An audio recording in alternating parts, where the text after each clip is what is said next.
Halo sobat-sobat, selamat datang di channel Noob Layar TV. Ini adalah rangkuman anime Wits and the Beats.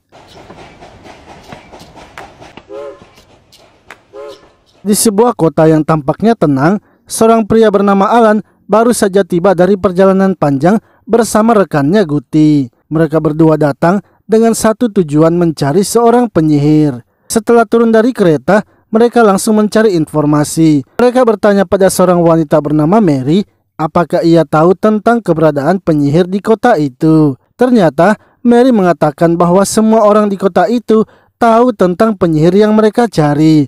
Namun sebelum pembicaraan berlanjut, tiba-tiba terjadi keributan di luar. Saat mereka keluar untuk memeriksanya, ternyata ada monster yang sedang mengamuk. Alan dan Guti langsung curiga bahwa monster itu pasti dikendalikan oleh penyihir yang mereka cari. Akan tetapi Mary malah menyuruh mereka untuk diam dan melihat terlebih dahulu apa yang akan terjadi. Tak lama kemudian muncullah seorang wanita yang ternyata adalah penyihir Ion. Ia berhasil menghentikan monster itu dengan sihirnya. Mary menjelaskan bahwa penyihir Ion adalah pahlawan kota itu, dan Mary sendiri juga merupakan muridnya. Namun, Guti yang tidak percaya begitu saja langsung menyerang penyihir Ion. Untungnya Ion bisa menangkis serangan itu dan menangkap Guti dengan mudah. Alan segera datang untuk menghentikan keributan dan menjelaskan bahwa ini hanyalah kesalahpahaman. Ia meminta maaf dan berkata akan menemui penyihir Ion di lain waktu untuk bicara baik-baik. Sore harinya, Alan dan Guti pergi ke rumah penyihir Ion. Akan tetapi di sana mereka melihat beberapa wanita juga yang datang. Ketika Alan bertanya, mereka menjelaskan bahwa penyihir Ion memang mengundang mereka untuk perayaan. Mary lalu muncul dan menyuruh para wanita itu untuk masuk ke dalam.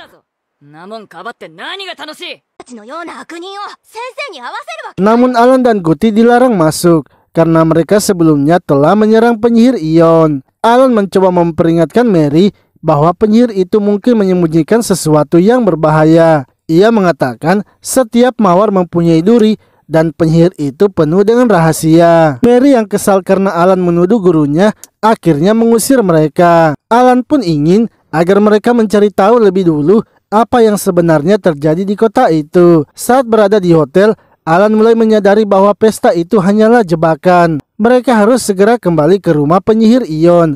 Namun ketika hendak pergi, mereka malah sudah ditunggu oleh beberapa polisi. Sementara itu, di dalam rumah, Mary terbangun dan menemukan hal mengerikan. Para wanita yang tadi datang telah kehilangan tangan dan kakinya, begitu juga dirinya. Ternyata ini semua adalah rencana jahat penyihir Ion. Penyihir Ion menjelaskan kalau dulu neneknya adalah seorang penyihir yang menyegel kutukan api di kota tersebut.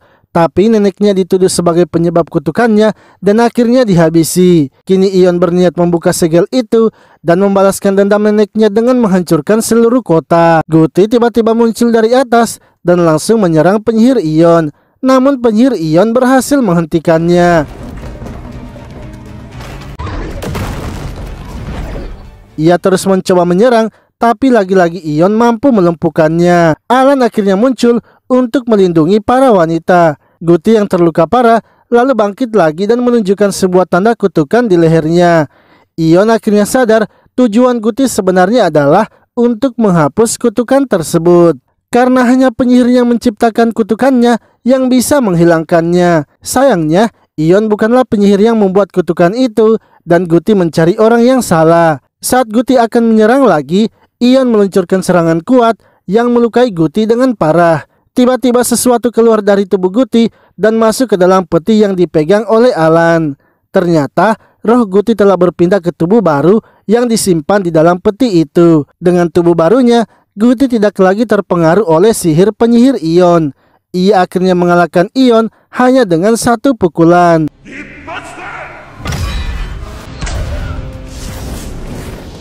Mary dan para wanita lainnya berhasil dipulihkan kembali. Sementara itu, Alan dan Guti melanjutkan perjalanan mereka untuk mengejar penyihir lainnya. Penyihir Ion kini telah diserahkan ke organisasi mereka, yaitu Resonansi Sihir, sebuah organisasi yang melawan sihir dengan sihir. Beberapa hari setelah kejadian tersebut, Alan dan Guti mendapatkan misi baru dari organisasi Resonansi Sihir. Kali ini mereka diminta datang ke sebuah rumah bangsawan. Di sana, seorang pelayan memberitahu bahwa tuannya adalah seorang kolektor barang sihir dan salah satu koleksinya telah kabur sehingga menyebabkan kekacauan. Tuannya ingin masalah ini diselesaikan dengan tenang tanpa ada keributan. Ternyata yang mereka harus tangkap adalah seekor binatang sihir yang sedang mengamuk. Namun Guti langsung menolak sebab ia tidak tertarik bila bukan penyihir, karena tujuannya bergabung ke organisasi hanyalah untuk melawan penyihir. Akhirnya Alan yang turun tangan sendiri dan berhasil menangkap binatang sihir itu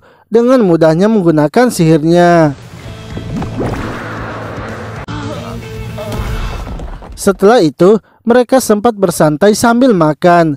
Guti yang mulai bosan bertanya soal misi selanjutnya. Alan menjelaskan bahwa mereka ditugaskan untuk menangkap beberapa binatang sihir lagi, tapi bukan penyihir. Guti pun kesal karena ia merasa tujuan mereka ada di situ hanya untuk melawan penyihir. Alan menenangkan Guti dengan mengatakan kalau organisasi mereka berbasis sihir, sehingga mereka juga harus menangani semua masalah yang berkaitan dengan sihir, besar ataupun kecil. Tiba-tiba pelayan datang membawa sebuah surat dari organisasi.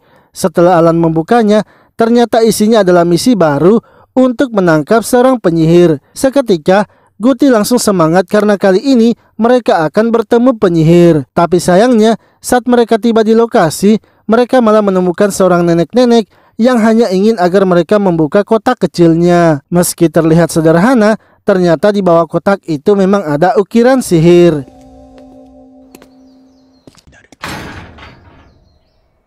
Setelah membantu, Guti pun marah besar.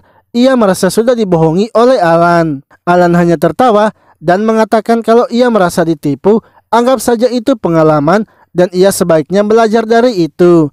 Namun Guti tetap kesal dan bahkan mengancamnya jika kutukannya sudah terangkat dan organisasi sihir itu tidak berguna lagi, maka ia langsung akan menghabisinya. Alan dengan tenang mengatakan kalau ia akan selalu menantikannya. Keesokan harinya, saat sarapan di sebuah restoran, Alan menerima surat dengan amplop hitam yang merupakan tanda misi serius dari organisasi. Ia pun berkata kepada Guti, kali ini mereka benar-benar akan melawan penyihir. Dalam surat itu disebutkan bahwa di kota Hayden terjadi serangkaian pembunuhan misterius. Korban ditemukan dalam kondisi mengerikan dan tidak masuk akal.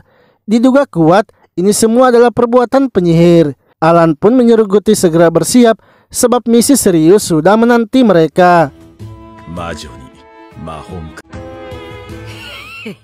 Sementara itu, di kota Hayden, dua orang polisi Han dan polisi penyihir bernama Keina sedang menuju TKP pembunuhan. Saat sampai di lokasi, mereka melihat kekacauan yang luar biasa. Beberapa mayat tergantung dan kondisi TKP tersebut sangat kacau. Keina menyimpulkan ini pasti perbuatan penyihir dan penyihir ini jelas sangat kuat dan juga gila. Han menyarankan agar Keina memasang pelindung sihir, tapi Keina masih ragu karena jika si penyihir bisa menerobos penghalang itu, ia akan kalah dan kehabisan energi. Penyihir di kota itu hanya ia seorang, sehingga ia tidak boleh asal mengambil resiko. Saat Hina hendak pulang ke kediamannya, ia malah bertemu dengan Alan dan Guti. Alan memperkenalkan dirinya sebagai anggota organisasi resonansi sihir dan mereka datang untuk membantunya.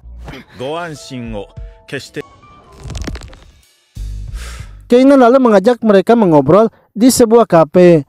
Di dalam kafe itu, Keina mengatakan bahwa ia sedang memasang penghalang, jadi tidak ada yang bisa mendengar pembicaraan mereka. Ia ingin agar Alan bicara jujur karena penghalang itu bisa mendeteksi kebohongan. Akhirnya, Alan berkata dengan jujur kalau mereka datang untuk menghancurkan kutukan Guti dan satu-satunya cara adalah menemukan penyihir yang membuatnya. Mungkin saja penyihir yang ada di kota itu merupakan penyihir yang membuat kutukan Guti. Untuk itulah mereka akan menghabisi penyihir itu dan membuktikannya. Keina akhirnya setuju karena ia sadar kekuatannya mungkin tidak akan cukup untuk melawan penyihir itu sendirian. Mereka pun sepakat untuk bertemu lagi besok pagi di tempat yang sama untuk mulai menjalankan misi bersama.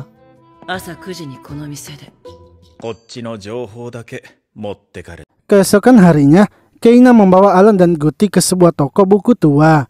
Menurut Keina, cara penyihir membunuh korbannya mirip dengan cerita yang ada di salah satu buku. Dan kebetulan Buku itu ia dapatkan dari toko tersebut.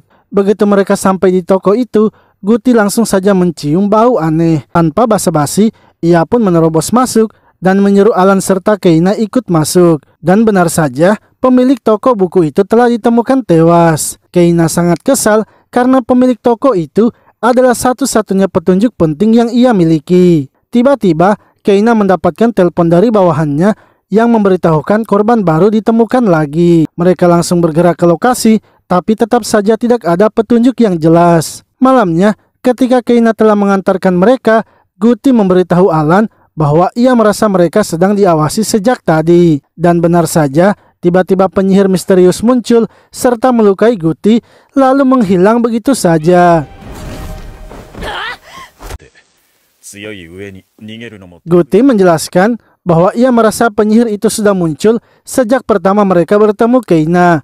Ia yakin penyihir itu memang mengincar orang-orang yang dekat dengan Keina. Mereka lalu menemui Keina untuk melaporkan kejadian tersebut. Alan menanyakan apakah Keina mengenal penyihir itu karena dari awal kelihatannya Keina lah target utamanya. Keina pun merasa kesal sebab ia juga tidak mengerti mengapa ia yang bisa menjadi incarannya. Keina lalu menceritakan awal mula insiden itu terjadi ketika ia mendapatkan kabar kalau apartemennya sedang terbakar. Padahal anak-anaknya masih berada di dalam sana dan tragisnya mereka juga tidak selamat. Keina pun meyakini kalau itu adalah ulah penyihir karena mereka telah menuliskan sebuah pesan. Lalu saat mencoba menangkap pelakunya, salah satu rekan Keina pun malah tewas. Sejak saat itu, Keina merasa semua orang yang dekat dengannya selalu menjadi sasaran. Mungkin hal itulah juga yang membuat Alan dan Guti diserang. Beberapa waktu kemudian, salah satu polisi melaporkan bahwa penyihir itu telah mengirimkan mereka pesan. Isi pesannya adalah ia akan datang menyerang kantor mereka. Keina dan yang lainnya akhirnya melakukan persiapan untuk melawan penyihirnya. Lalu tak lama kemudian, penyihir itu benar-benar muncul di atas gedung kantor polisi. Ia menghancurkan sebagian bangunan dan menyerang menggunakan puing-puing itu serta menggunakan asap ungu yang membuat mereka kesulitan untuk melihat dan melawannya. Setelah menghabisi beberapa polisi, penyihir itu pun langsung saja kabur. Guti sangat kesal sebab pertarungan seperti itu hanya membuang waktunya saja. Alan kemudian mengatakan bahwa ia sudah punya rencana untuk melacak penyihirnya. Ia sudah menyebarkan burung gagak sihirnya dan ternyata sudah menemukan lokasi persembunyian penyihirnya. Mereka bertiga langsung bergegas ke lokasi penyihir dan melancarkan serangan. Namun saat mereka tiba, penyihir itu langsung melawan balik dan melukai Guti. Guti lalu memberitahu Alan kalau penyihirnya bukan hanya satu orang, tapi ada dua orang. Benar saja, tak lama kemudian dua orang pun muncul dan menunjukkan diri mereka. Keina sangat terkejut melihat kedua penyihir itu, sebab mereka berdua adalah anak tirinya yang bernama Sul dan Loan. Hal itu pun membuat ia terkejut karena ia mengira mereka berdua selama ini sudah tewas dalam kebakaran. Keina mengira kalau mereka berdua itu selama ini sudah tewas dalam kebakaran. Ia juga sebenarnya tidak percaya bagaimana mungkin dua anak yang ia sayangi bisa jadi dalang dari semua kekacauan ini. Alan menjelaskan Sul dan Loan tidak memiliki sihir sejak awal. Namun kitab sihir yang mereka pegang telah mengubah mereka menjadi penyihir. Buku itu memberikan kekuatan besar tapi juga meminta tumbal jiwa. Sayangnya mereka gagal memberikan tumbal yang tepat karena korban-korban sebelumnya hanyalah boneka sihir miliknya. Sehingga mereka berdua tak akan bisa mengalahkan mereka. Ditambah lagi, walau tanpa sihir, ia dan Guti juga sudah kuat.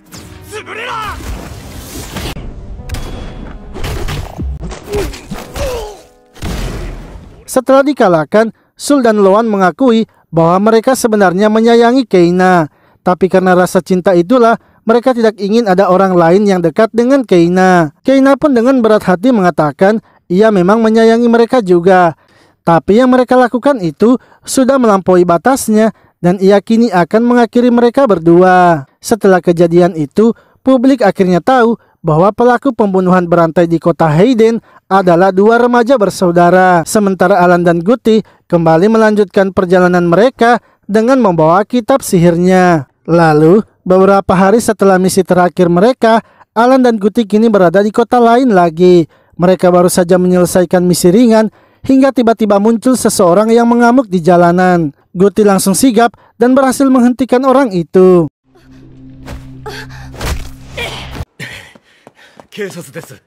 Tak lama kemudian, dua polisi datang, yaitu Jen dan Nota.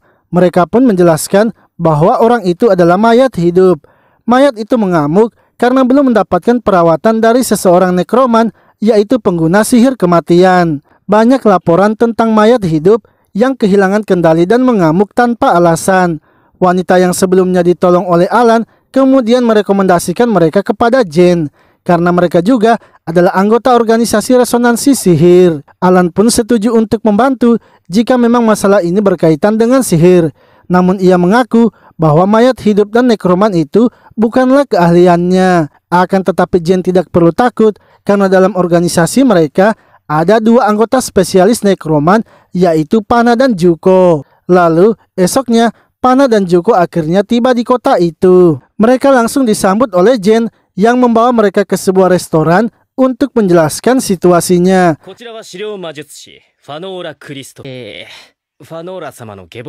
Ia mengatakan selama 2 bulan terakhir ini kasus mayat hidup yang kehilangan kendali semakin meningkat, dan semua mayat itu belum pernah menerima perawatan dari nekroman, yang artinya mereka hanya dibiarkan hidup begitu saja. Juko pun mempertanyakan mengapa mereka tidak mencari siapa yang membangkitkan mayatnya. Jen mengatakan kalau semua mayat yang muncul mereka sudah menyelidikinya, dan semuanya sama sekali tidak terdata dalam nekroman manapun. Pana pun menyimpulkan bahwa pelakunya kemungkinan adalah nekroman ilegal, orang yang membangkitkan mayat tanpa izin lalu melepaskannya begitu saja. Jen lalu memberitahu mereka kalau teman mereka yang sebelumnya sudah menyuruhnya untuk menyiapkan data-data mengenai mayat hidupnya. Pana pun senang karena ia kini hanya tinggal mencari pelakunya saja. Mereka kemudian pergi ke sebuah gereja tua sambil membawa lentera sihir. Pana menjelaskan bahwa lentera itu bisa memancarkan cahaya yang sangat terang bagi makhluk sihir, terkhususnya mayat hidup. Cahaya itu akan menarik mereka seperti serangga ke lampu. Benar saja, tak lama kemudian puluhan mayat hidup muncul dari segala arah. Jumlahnya jauh lebih banyak dari perkiraan mereka, yang berarti banyak mayat yang dibangkitkan secara ilegal. Untuk menguji kekuatan dan arah datangnya mereka, Pana memindahkan cahaya lentera ke tubuh Juko dan para mayat pun langsung menyerangnya. Sementara Juko bertarung, Pana mulai menganalisis situasi. Ia menyimpulkan bahwa semua mayat itu kemungkinan berasal dari satu tempat karena mereka datang dalam waktu yang bersamaan. Selain itu, lenteranya telah menyala selama 40 menit, jadi kemungkinan tempat asal mereka tidak jauh dari kota. Setelah pertarungan selesai, Pana mendekati mayat-mayat itu dan menyadari bahwa mereka dibangkitkan tanpa niat untuk dihidupkan sepenuhnya, sebab beberapa bagian tubuh mayat itu masih rusak dan tidak lengkap. Tiba-tiba salah satu mayat hidup memegang tangan Pana sehingga mengejutkan semuanya. Juko segera menghabisinya, tapi Pana memberitahu mereka kalau mereka sepertinya sedang diawasi. Mereka bertiga lalu mengikuti jejak kaki mayat hidup dan sampai di sebuah rumah tua di pinggiran kota. Saat Juko mencoba memeriksa tempat itu, ia justru diserang oleh mayat hidup penjaga rumahnya.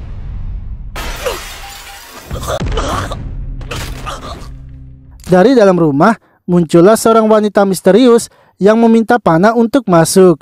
Ia mengatakan kalau ia ingin berbicara secara pribadi. Jen langsung curiga bahwa wanita itu adalah nekroman, tapi Pana malah mengatakan kalau itu bukanlah manusia. Ia hanyalah mayat hidup yang sedang dikendalikan. Jen langsung menyuruh mereka untuk kabur, tapi nekroman itu mengeluarkan satu mayat hidup lainnya, yang mana ternyata itu adalah tunangan dari Jen. Untuk membuat Pana masuk ke rumahnya, nekroman itu menyerang Juko. Ia pun juga mengatakan kalau Pana ingin Juko selamat, maka sebaiknya ia masuk dan berbicara dengannya. Pana dan Jen akhirnya masuk ke dalam menemui nekroman itu. Nekroman tersebut kemudian memperkenalkan dirinya bernama John. Jen kemudian langsung saja menanyakan kepada nekroman John apakah semua wanita yang mereka lihat itu adalah mayat hidup. Sebab bila memang semua itu adalah mayat hidup, ia pasti tak akan bisa melakukannya sendirian.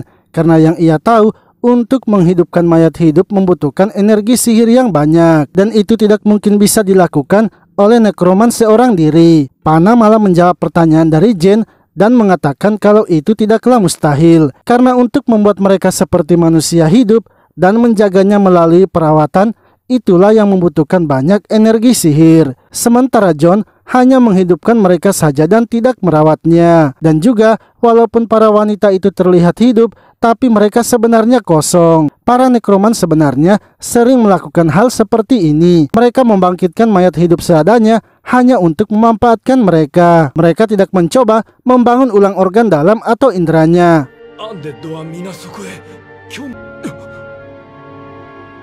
Pana kemudian menjelaskan kepada Jane kalau membangkitkan manusia itu memiliki harga yang harus dibayar. Biasanya setelah manusia mati, jiwanya akan bersiap untuk reinkarnasi. Begitulah siklus kehidupan, dan nyawa manusia akan terus mengikuti arusnya hingga dibangkitkan kembali.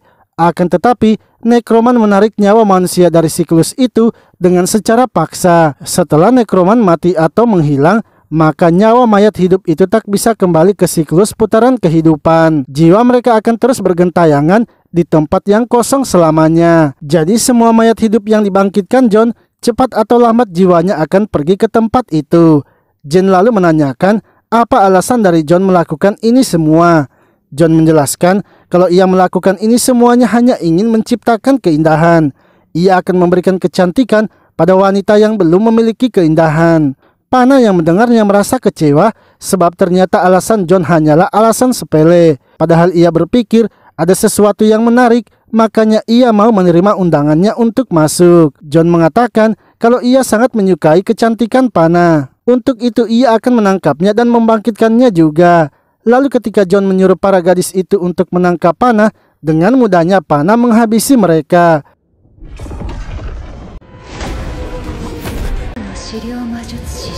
Pana kemudian menunjukkan kekuatan aslinya kepada John, yang membuat John kini ketakutan sebab Pana ternyata adalah seorang penyihir dan ia sudah mengundangnya masuk ke dalam. John lalu meminta agar Pana tidak melawannya sebab ia saat ini sedang menahan temannya. Jika Pana melawan, maka ia akan membuat temannya itu menjadi abu sehingga tak akan bisa dibangkitkan lagi. Namun Pana menjelaskan kalau ia tidak peduli dengan hal itu, karena apapun yang terjadi, ia tak akan berhenti untuk menghabisi John. John yang ketakutan akhirnya memanggil semua mayat hidupnya yang sudah ia persiapkan jika terjadi pertarungan besar.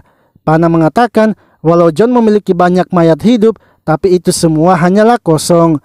Pana akhirnya menunjukkan para bawahannya yang sudah ia hidupkan dan memilih setia kepadanya. Ia pun menyuruh mereka untuk menghabisi semua yang ada di ruangan itu terkecuali Jane. Dengan cepat, para bawahnya itu langsung saja menghabisi semuanya.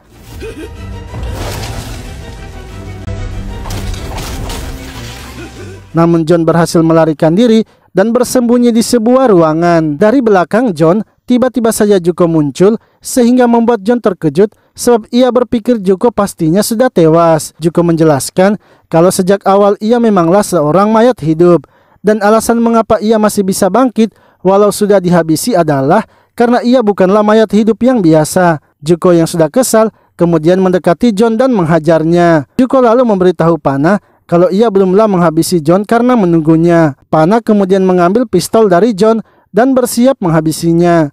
Namun sebelum itu, ia ingin agar Jane harus merahasiakan apa yang terjadi, karena ia akan melakukan sesuatu yang melanggar hukum. Untuk itu, sebaiknya kasus ini ia simpan sendiri saja. Jane pun tak bisa menolaknya, sehingga Pana langsung saja menghabisinya. Sementara itu, Guti yang baru saja bangun kemudian keluar untuk sarapan. Ia pun meminta agar Alan memberitahukannya misi mereka selanjutnya. Alan pun menunjukkan amplop hitam kepadanya dan menjelaskan misi mereka, yang mana telah terjadi kasus pembunuhan yang tragis yang diduga kuat itu adalah ulah dari penyihir. Namun kali ini mereka akan kesulitan menemukan penyihirnya sebab sepertinya satuan penyihir dari pemerintah, yaitu Satuan Paladin, akan ikut memburunya, sehingga mereka kini akan berlomba memburu penyihir itu. Guti dan Alan kemudian bergegas pergi ke kota itu untuk melanjutkan misinya. Namun mereka terkejut melihat orang-orang yang sedang mengantri untuk dievakuasi. Guti lalu menghampiri penjaganya dan mengatakan kalau ia ingin masuk menemui neneknya. Para penjaga pun melarangnya masuk sebab satuan Paladin sedang melakukan pencarian. Alan kemudian menunjukkan identitasnya dan tanda gereja suci di peti mati yang ia bawa, sehingga para penjaga itu akhirnya mengizinkannya masuk untuk menemui neneknya. Akan tetapi, salah satu penjaga yang ditugaskan untuk mengawal mereka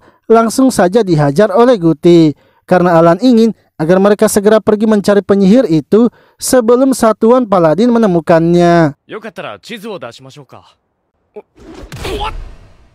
Sementara itu, kapten dari satuan Paladin, yaitu Kapten Chugan, baru saja kembali ke markasnya. Wanita yang menyambutnya, yaitu Lowen, mengatakan agar Chugan sebaiknya tidak melawannya sendirian dan membawa pasukan bila ingin menangkap penyihirnya. Chugan lalu memberitahu mereka kalau ia akan menyerahkan urusan pencarian kepada mereka, tapi mereka harus mengutamakan menangkap penyihirnya sebab ia yang akan menghabisinya. Namun utusan dari gereja suci mengatakan agar Chugan sebaiknya tidak menghabisinya, karena tujuan mereka adalah untuk menangkapnya saja. Di sisi lain, Guti dan Alan kini telah sampai ke sebuah dinding pelindung yang dibuat oleh satuan Paladin. Saat Alan mencoba menerobos pelindung itu, tiba-tiba saja sesuatu muncul di depan mereka, yang mana ternyata itu adalah boneka dari satuan Paladin yang telah dihancurkan oleh penyihir itu. Guti yang melihat penyihirnya langsung saja bersemangat dan mengejarnya. Ketika menemukan penyihirnya, tanpa ragu, Guti langsung menghajarnya. Penyihir tersebut yang bernama Helga kemudian menyerang Guti dengan sihirnya. Akan tetapi serangannya bisa dihindari oleh Guti, sehingga membuat Alan kini memiliki kesempatan untuk menangkap penyihir Helga. Guti kemudian memberitahu Alan kalau Helga sepertinya bukan penyihir karena terlalu lemah. Namun menurut Alan, ada sesuatu yang menahan Helga sehingga ia tak bisa mengeluarkan sihirnya. Tiba-tiba bola hitam yang dipegang oleh Alan kini meledak dan mengeluarkan Helga yang sedang ditahan. Saat Alan melihat Helga, ia sangat terkejut sebab Helga ternyata memiliki pedang iblis. Mereka akhirnya bergegas untuk bersembunyi agar tidak terkena serangan Helga. Guti lalu menanyakan seberapa kuat pedang iblis tersebut. Alan menjelaskan selama pedang iblis tidak dikeluarkan, maka pedang itu bukanlah apa-apa. Hanya saja bila dikeluarkan dari sarungnya, maka tak akan ada yang bisa mengendalikannya walaupun itu adalah penyihir. Lalu tiba-tiba Helga pun menyerang mereka karena sudah menemukan tempat mereka bersembunyi. Alan kemudian meminta agar Helga tidak menyerang mereka sebab ia sebenarnya ingin membantunya melarikan diri dari satuan Paladin. Ia bukanlah musuhnya dan tujuannya hanya untuk melindunginya. Pedang iblis itu lalu berbicara dan memberitahu Helga untuk mengikuti mereka saja, karena sekarang ia juga dalam keadaan yang genting. Alan pun terkejut karena melihat pedang iblis yang bisa berbicara. Ia lalu menanyakan mengapa pedang iblis itu bisa ada padanya, karena seharusnya pedang iblis itu sedang dilindungi oleh klan Gigih. Helga pun menolak untuk memberitahukannya karena sekarang ia tidak mempercayai siapapun. Alan mengatakan kalau ia yakin Helga bukanlah pelaku dari pembunuhan tragis itu. Helga yang terus menahan kekuatannya tak akan sekejam itu untuk menghabisi manusia lemah. Tiba-tiba mereka pun mendapatkan serangan dari boneka sihir satuan Paladin. Alan kemudian membuat penghalang dan meminta agar Helga ikut bersamanya. Namun Helga menolaknya sebab ia ingin melakukannya semua sendirian. Alan pun menyuruh Guti untuk mengejar Helga. Karena Helga bukanlah penyihir yang ia cari, jadi mereka harus membawa Helga bersama mereka. Sementara itu, Helga yang sedang kabur malah bertemu dengan Kapten Chugan. Bersamaan dengan itu, Guti juga akhirnya menemukan Helga. Guti dan Helga kini bekerja sama melawan Kapten Chugan. Namun sebelum mengamuk, Alan memberitahu Guti agar tidak mengeluarkan kekuatan aslinya, sebab itu adalah kartu as mereka dan belum saatnya mereka harus menggunakannya. Karena menurut Alan, sepertinya masih ada yang harus mereka ketahui tentang kasus tersebut. Untuk itu ia ingin agar Guti membantu Helga saja agar bisa melarikan diri. Guti pun kemudian menyuruh Helga untuk bergegas melarikan diri dan ia yang akan mengulur waktunya. Akan tetapi Kapten Chugan yang tidak ingin kehilangan pedang iblis langsung saja menyingkirkan Guti dan mengejar Helga. Ketika Chugan akan menangkap Helga, dengan cepat Guti datang menghajarnya. Hal itu akhirnya membuat Chugan kesal dan langsung menangkap Guti. Namun ia melihat kalau Helga kini telah melarikan diri. Ia pun kemudian naik ke atas dan membuat sebuah bongkahan es yang besar, dan ia langsung saja menjatuhkan bongkahan itu agar bisa menghentikan Helga.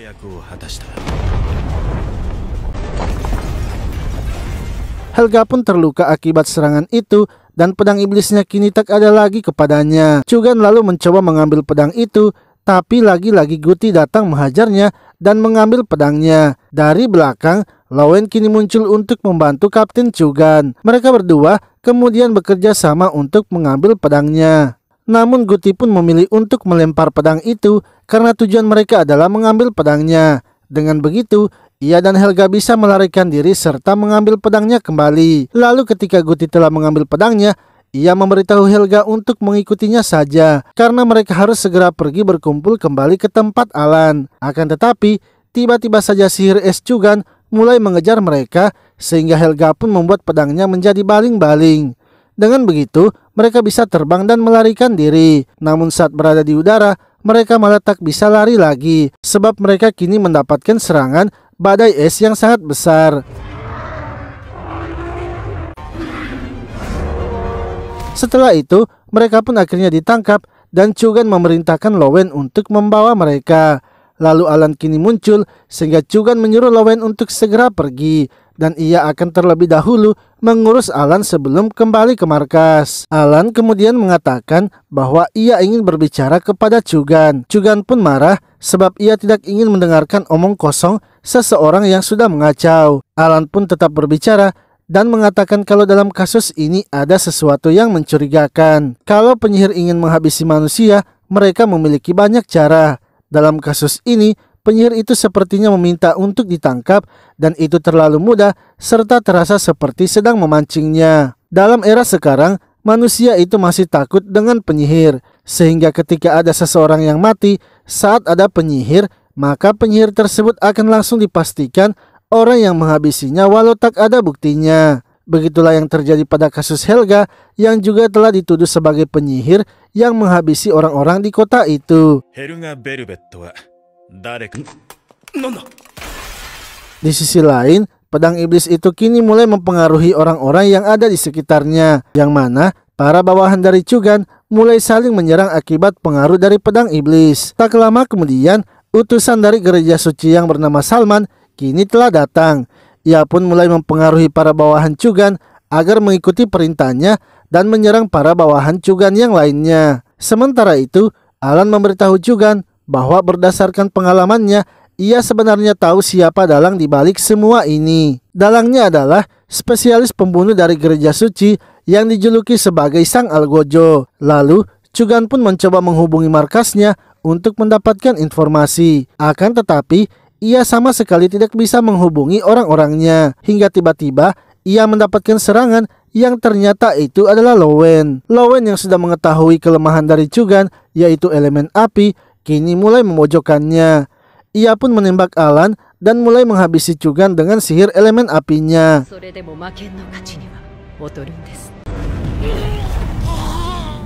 Sementara itu, Guti yang berada di markas bersiap melawan Salman Sang Algojo. Namun, ia langsung saja dikalahkan oleh boneka sihir dari wakil kapten. Melihat Guti yang sedang disiksa, akhirnya membuat Helga keluar dari persembunyiannya. Pedang iblis itu pun lalu mengatakan agar Helga segera mengeluarkannya saja.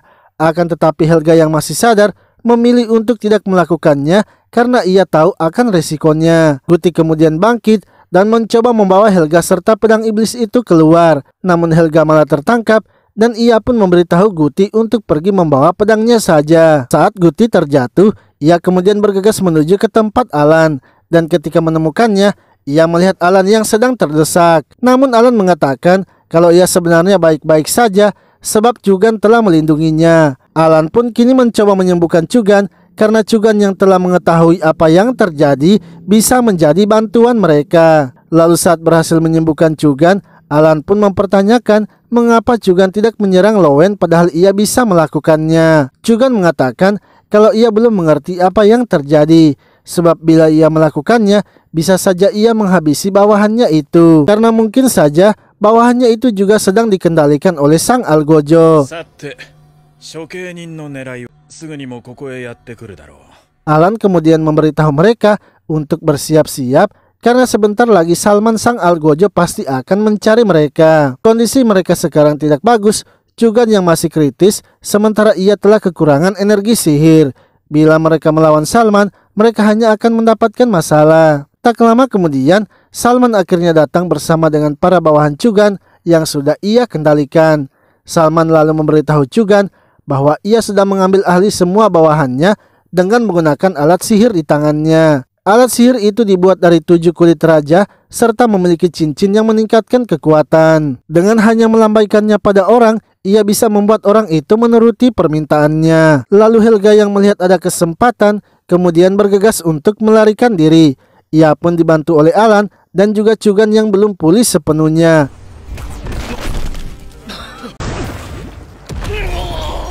Alan pun ingin agar Guti membawa pergi Helga bersamanya dan ia akan berusaha menahan Salman. Namun ketika akan pergi, Helga malah menyerang mereka semua.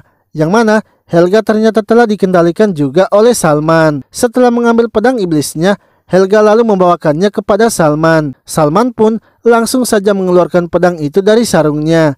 Akan tetapi tidak ada yang terjadi sehingga membuat Chugan dan Alan terkejut. Yang mana Salman menjelaskan kalau memang dengan hanya membukanya tidak akan terjadi apa-apa. Dan jika ingin mengeluarkan iblisnya, maka mereka membutuhkan jantung dari penyihir yang menjaganya. Chugan pun langsung saja menusuk Helga sehingga ia kini berhasil mengeluarkan iblisnya. Saat iblisnya keluar, ia langsung membelah markas satuan Paladin, bahkan penghalang yang dibuat oleh Chagun.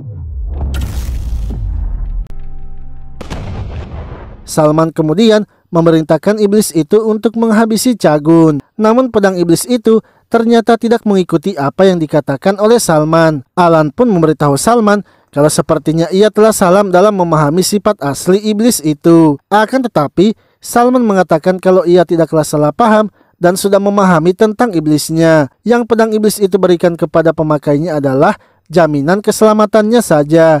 Orang yang mengeluarkannya merupakan orang yang tidak akan diserang. Namun meski seperti itu, ia memiliki tangan iblis untuk membuat pedang iblis menjadi pelayannya. Instrumennya itu bahkan bisa mengendalikan pikiran penyihir, dan ia juga telah mengorbankan ratusan bawahan Chugan kepadanya. Alan pun kembali memberitahunya kalau pemikiran Salman itu sebenarnya salah. Yang disegel para penyihir adalah kekuatan dan sifat buasnya.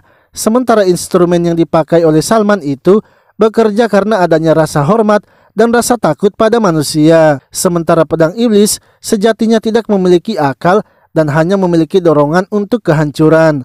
Monster yang tidak punya kehendak untuk menghormati atau takut pada orang lain. Sehingga Salman tak mungkin akan bisa mengendalikan iblis tersebut.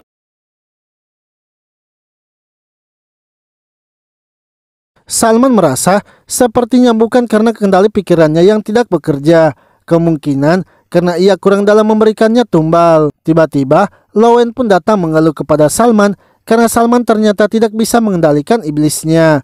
Padahal tujuannya bekerja sama dengannya adalah karena Salman mengatakan pasti bisa mengendalikannya. Salman yang kesal kemudian mengendalikan Lowen dan menjadikannya juga tumbal. Ia pun kini berniat membawakan banyak tumbal lagi kepada pedang iblis, yang mana ia ingin membawa para warga yang sedang dievakuasi. Sementara itu, Helga yang sudah sadar mengatakan agar Alan sebaiknya pergi, karena pedang iblis itu sebenarnya sangat membenci klannya dan pasti akan menghabisinya. Namun Alan mengatakan kalau Helga tidak perlu khawatir dengan mereka, karena sekarang ia akan menggunakan kartu asnya. Ia pun menyuruh Guti untuk bersiap karena sekarang semua kartu sudah keluar. Chugan terkejut karena melihat ada sebuah bayangan hitam pekat di belakangnya, yang mana ternyata itu adalah Guti yang kini masuk ke tubuh aslinya. Guti kemudian keluar dari peti dan mulai berjalan mendekati pedang iblisnya.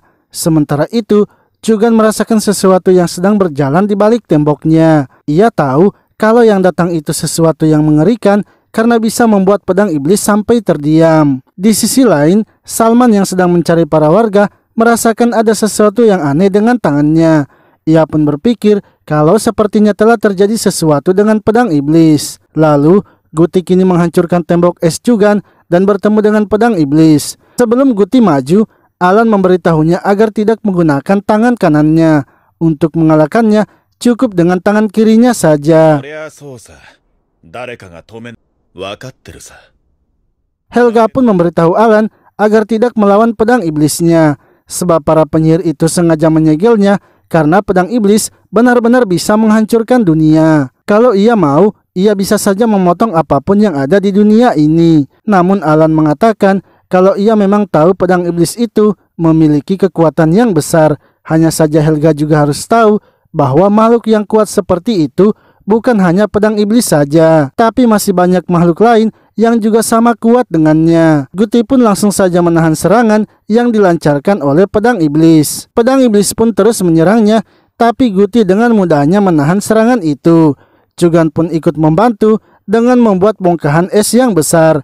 Akan tetapi serangannya itu masih bisa dibelah oleh pedang iblis, sehingga Guti akhirnya mengambil bongkahan itu dan melemparkannya pada pedang iblis. Chugan kemudian membuat badai es untuk memojokkan pedang iblisnya. Namun ketika badai itu akan menangkapnya, pedang iblis langsung saja menghancurkannya. Bahkan serangannya itu berhasil membuat Guti terluka. Pedang iblis kini mulai berubah ke bentuk sempurnanya, dan ketika ia maju menyerang Guti, kini giliran Guti yang menunjukkan kekuatannya. Ia pun menahan serangan pedang iblis itu dan menangkap tangannya. Pedang iblis kini tak bisa melarikan diri lagi, dan Guti tanpa ragu langsung menghajarnya.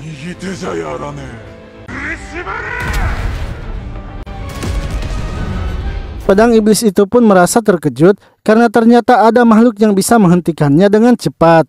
Akan tetapi ia senang karena berkat itu ia kini tak perlu lagi harus menghabisi Helga. Sementara itu di tempat pengungsian, para warga kini mulai panik.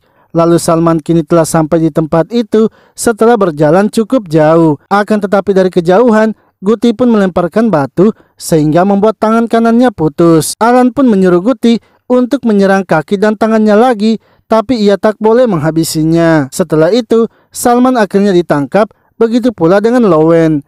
Chugan kemudian mempertanyakan, padahal Salman hanya diberi perintah untuk mendapatkan pedang iblis dan ia bisa melakukannya dengan mudah tanpa harus ada korban sebanyak ini. Tapi mengapa Salman merasa perlu menyerang satuan Paladin? Salman mengatakan kalau ia melakukan itu atas dasar tujuan pribadinya saja. Ia merasa tak bisa mencuci otak Chugan karena kekuatan elemen esnya, sehingga satu-satunya yang bisa ia lakukan adalah mencurinya dari Chugan. Ia sudah mendedikasikan dirinya selama bertahun-tahun demi tujuannya itu. Tapi bukan hanya ia saja yang menginginkan pedang iblis tersebut. Semua algojo yang ada di gereja suci sangat menginginkan pedang iblis itu. Jika Chugan mendapatkan pedang iblisnya, maka ia sendiri tak akan bisa mendapatkannya lagi.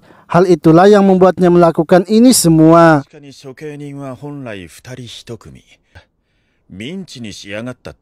Alan pun memberitahu Chugan untuk tidak perlu menanyakan sesuatu lagi, karena menurutnya Salman telah diberi sihir untuk tidak mengatakan sesuatu yang penting. Sekarang satu-satunya cara untuk memanfaatkan Salman adalah membuatnya bertanggung jawab atas kerusakan besar ini. Chugan tinggal mengatakan kepada publik kalau mereka lah pelaku dari kekacauan yang terjadi. Tapi Chugan juga tidak perlu membiarkan mereka untuk hidup. Lowen pun meminta agar Chugan memaafkannya, sebab selama ini ia hanya dimanfaatkan oleh Salman. Chugan yang kesal mendengar omongan mereka langsung saja membungkamnya. Ia pun memberitahu Alan kalau ia akan membawa mereka untuk diadili. Setelah itu, Alan mendekati Helga dan mengajaknya untuk bergabung di organisasinya. Karena dengan begitu, ia akan bisa melindunginya dan pedang iblisnya juga itu mungkin saja masih bisa diperbaiki. Helga pun setuju untuk bergabung dan Alan kemudian langsung membawanya ke markas organisasi resonansi sihir.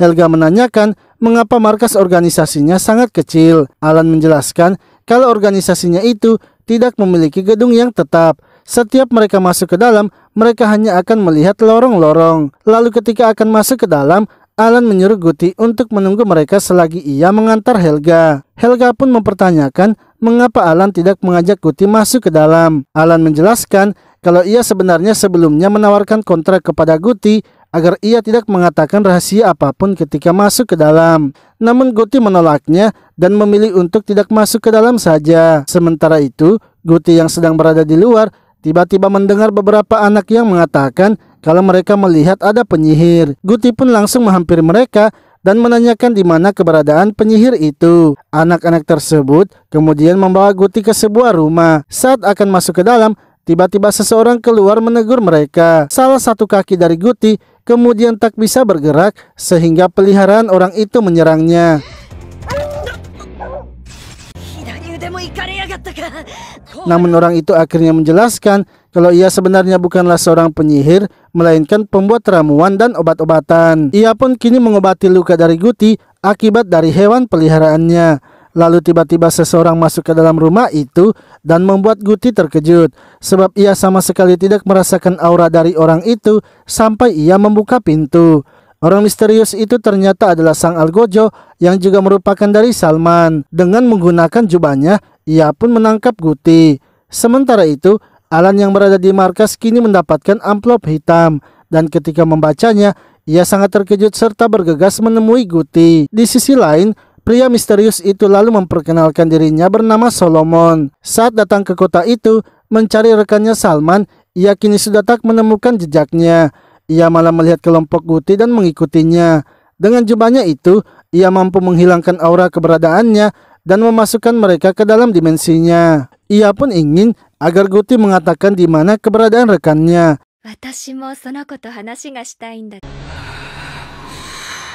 Namun tiba-tiba seorang wanita pun muncul dan mengatakan kalau ia juga ingin berbicara dengan Guti.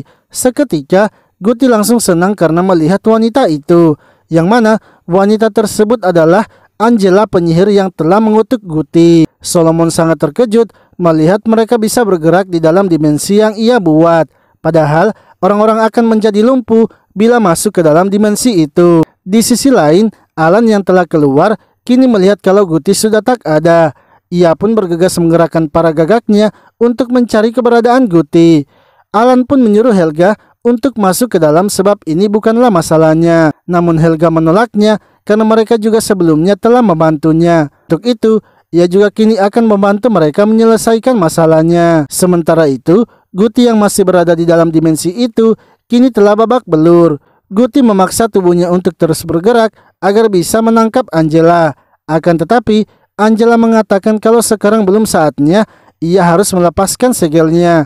Ia ingin agar Guti terus mengejarnya dan ia akan terus melihat perkembangannya. Guti yang kesal kembali menyerangnya lagi, tapi serangannya sama sekali tidak mempan. Guti pun berjanji kalau ia pasti bisa menemukan Angela dan menghabisinya. Tak lama kemudian, Alan pun akhirnya menemukan Guti yang kini telah pingsan. Sementara Solomon kini telah tewas dan di tubuhnya telah dituliskan beberapa huruf. Alan pun kini yakin kalau penyihir itu pastinya adalah Angela. Helga pun terkejut mendengar kalau penyihir yang Guti cari selama ini adalah Angela. Karena yang ia tahu, Angela itu sudah lama mati dan tidak mungkin masih hidup. Alan pun menjelaskan kalau Angela itu merupakan salah satu penyihir yang kuat. Dan Angela memanglah masih hidup serta merupakan penyihir yang memberikan segel kepada Guti. Lalu ketika telah diobati, Alan pun datang menemui Guti. Namun Guti kesal kepada Alan karena ia sepertinya telah memasukkan sesuatu kepada tubuhnya. Namun Guti kesal kepada Alan karena ia sepertinya telah memasukkan sesuatu ke dalam tubuhnya, sehingga sebelumnya ia tak bisa menggerakkan tubuhnya.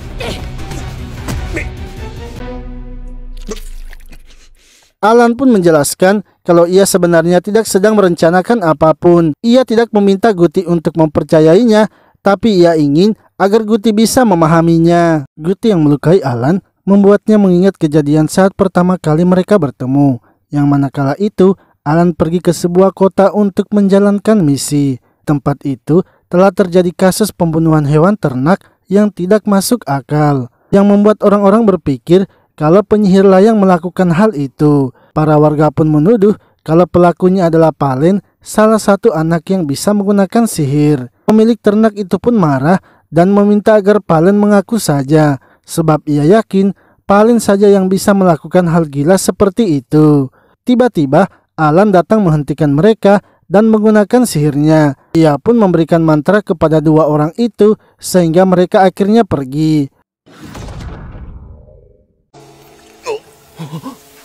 Lalu Alan pun meminta agar Palen meluangkan waktunya untuk berbicara dengannya. Namun tak lama kemudian, Guti pun muncul dan menghajar kedua orang itu. Alan merasa kalau Guti sepertinya adalah orang yang berbahaya.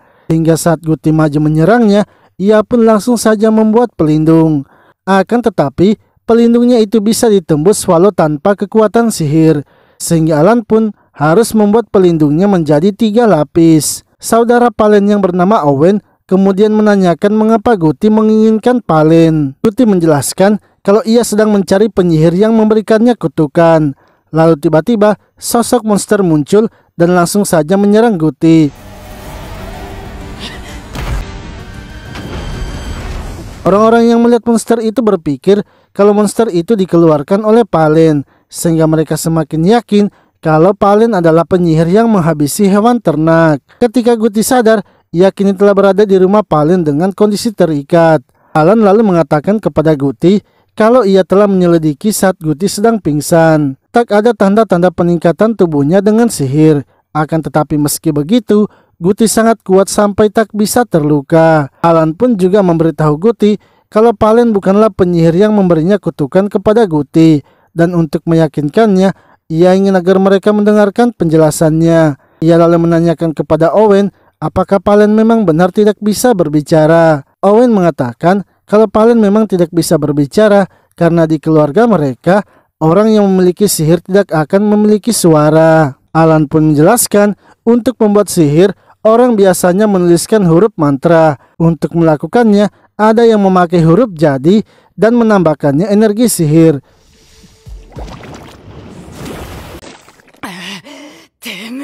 Tapi ada sebuah pengecualian dan ia merasa kalau leluhur mereka adalah penyebabnya. Seorang penyihir mistik bernama Luna memakai mantra dengan mengucapkannya. Namun karena Palen tidak memakai suaranya, sehingga ia tak bisa menggunakan sihirnya. Hal itulah yang meyakinkannya kalau Palen bukanlah orang yang mengutuk Guti. Akan tetapi Guti mengatakan kalau perbedaan keturunan itu tidak akan mengubah apapun, karena penyihir yang mengutuknya bisa menguasai tubuh orang lain. Kalau memang Palen tidak bisa menggunakan sihir, lalu makhluk apa yang sebelumnya menyerangnya? Alan pun menjelaskan kalau itulah yang menjadi masalahnya sekarang. Ia yakin ada seseorang yang membuat Palen agar terlihat bisa menggunakan sihir. Ia lalu menanyakan apakah ada penyihir lain di tempat itu. Owen pun mengatakan kalau di desa mereka hanya Palen saja yang bisa menggunakan sihir. Alan kemudian memberitahu mereka kalau sekarang posisi Palen sedang terjepit. Ia sedang dipantau oleh Guti, adanya pengguna sihir misterius dan orang-orang di desa juga. Namun mereka tidak perlu khawatir karena ia datang ke desa itu untuk melindungi mereka. Ia pun memberitahukan kalau ia berasal dari organisasi resonansi sihir yang mengurus sihir dengan sihir.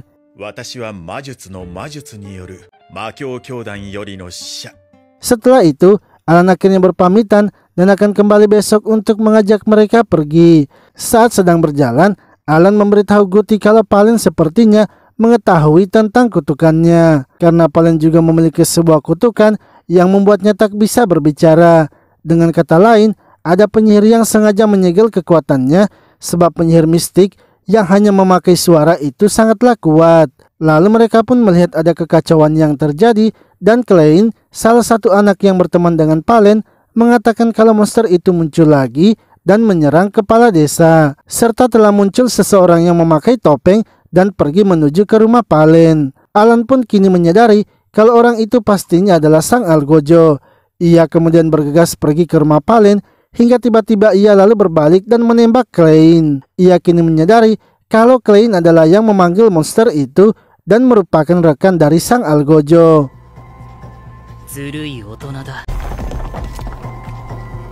Alan pun berhasil melarikan diri, tapi ia kini dalam keadaan terluka.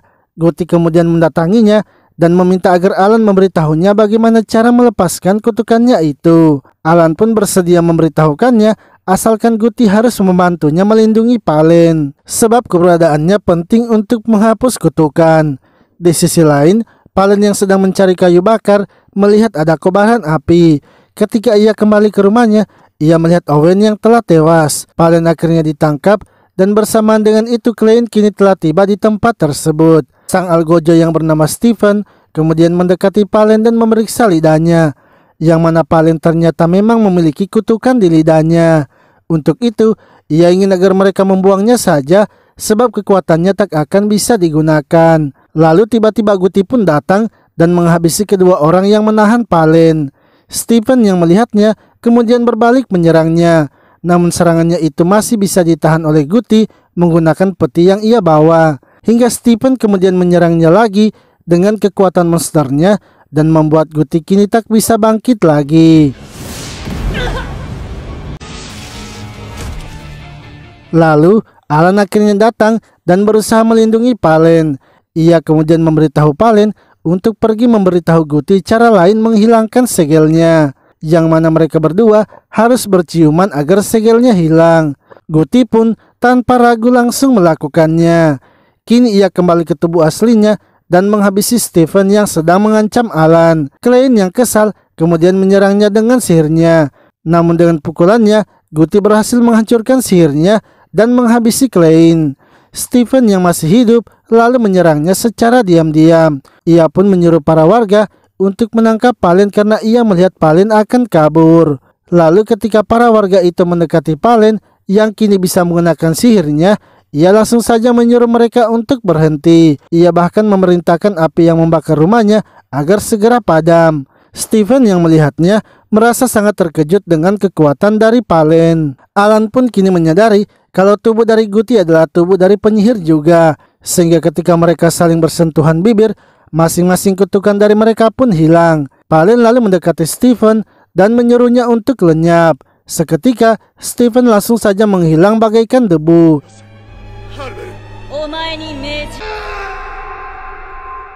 Esoknya, Owen kini telah sehat karena diselamatkan oleh penyihir Palen. Mereka berdua akan bergabung dengan organisasi resonansi sihir bersama Alan. Lalu Alan pun menanyakan apakah Guti mau juga bergabung dengan organisasinya. Sebab cara yang ia sampaikan untuk menghilangkan kutukan itu hanyalah sementara. Sehingga satu-satunya cara untuk menghilangkan kutukannya, ia harus menangkap penyihirnya. Jika Guti bergabung dengan organisasinya, maka ia akan cepat menemukan penyihir itu. Karena organisasinya memiliki jaringan yang luas yang nantinya bisa memberikan informasi tentang penyihirnya. Kembali di masa sekarang, Alan pun telah selesai mengobati lukanya. Ia pun memberitahu Guti kalau masih ada hal penting yang harus ia ketahui. Setelah itu, mereka akhirnya kembali ke markas untuk melakukan persiapan. Dalam perjalanan, Alan menjelaskan kalau di dunia mereka saat ini terdapat 8 benua. Gereja Suci yang merupakan organisasi paling kuat memiliki markas di benua pertama. Benua yang jauh dengan markas Gereja Suci, maka semakin sedikit adanya budaya sihir. Dan di benua ke-8 yang paling jauh dari benua pertama, mereka malah mengembangkan teknologi peralatan sihir. Rumah yang akan mereka tinggali nanti ada di benua ke-7. Mereka akhirnya masuk ke dalam markas dan Guti kini setuju untuk masuk. Lalu saat akan naik ke lift, Alan menjelaskan bahwa lift itu memiliki 17 level dan tiap levelnya itu terhubung dengan dunia yang berbeda. Saat sampai di lantai 4, mereka langsung disambut oleh seorang pria. Namun Alan meminta agar ia segera dibawa ke tempat untuk mengganti pakaian terlebih dahulu. Ketika telah bertemu dengan orang tua itu, Alan pun meminta agar disiapkan pakaian untuk 10 hari, serta pakaiannya juga harus sangat ekstra. Setelah semuanya siap, Alan dan Guti akhirnya bersiap untuk keluar. Kali ini, tujuan mereka adalah dunia yang berada di level 4, yaitu dunia yang dipenuhi dengan vampir.